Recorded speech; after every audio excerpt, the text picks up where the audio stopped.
The DJI Phantom Drone. The drone is a futuristic, high-tech flying machine that has a plethora of uses.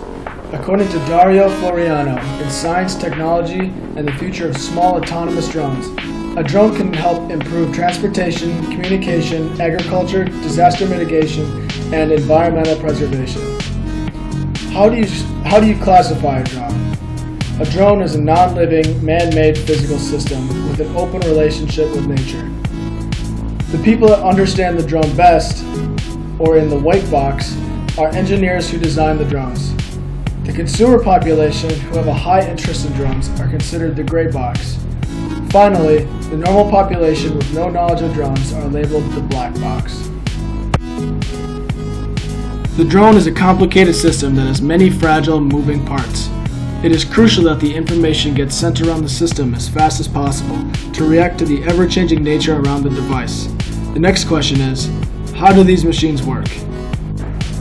It can all be explained through the system boundary diagram. The inputs are radio waves or Wi-Fi that is transmitted from the pilot's remote to the drone itself.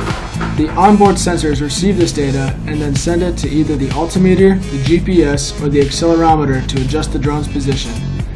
These three components are responsible for sending messages to the blades to control the height, speed, and location of the drone. When all of these things work together, the drone takes flight and continues to hover.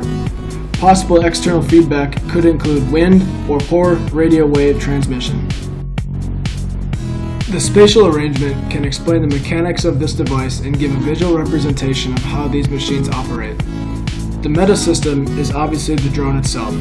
It breaks into the system, which is called the internal computer. There are two other lateral systems along with the internal computer. They are the blades and the outer shell of the drone.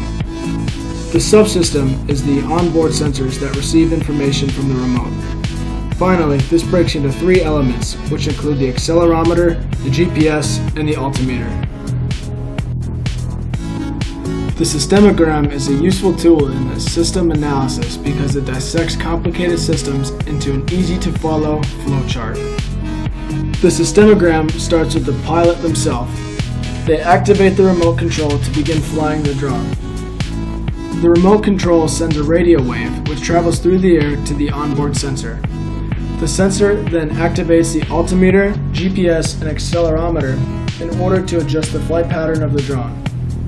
These three devices send messages to the four blades to either increase or decrease speed. The blades then spin, and this creates an airborne drone. The system lifecycle is a way to see a system's growth from start to finish. The first step is to establish system's need. In this case, the recreational drone takes clear aerial photography. The second step is to develop the system's concept, which is to keep the low cost, create a decent price, and find engineers for work. Third is to design and develop a system, which in this case is a sturdy, plastic, lightweight drone for GoPro utility. Next, produce the system. Use the workers and engineers to create the drone. Next is deploy the system, which means to tell the general public about the upcoming drone. Next is to operate the system, which in terms means to sell the product and execute the plan for profit. Finally, retire the system, which is reading the reviews and adjusting the drone for new models to come. The evolution of the drone is interesting because it is a futuristic idea that has been worked at for hundreds of years. The first drone to ever be launched was in 1783 by the Montaglier brothers. The creation was more similar to a hot air balloon than a drone, but nonetheless it was the first unmanned thing to take flight. A few hundred years later, in 1944, the V-1 flying bomb was created. This is a pulse jet powered drone that would hurl itself into the enemy.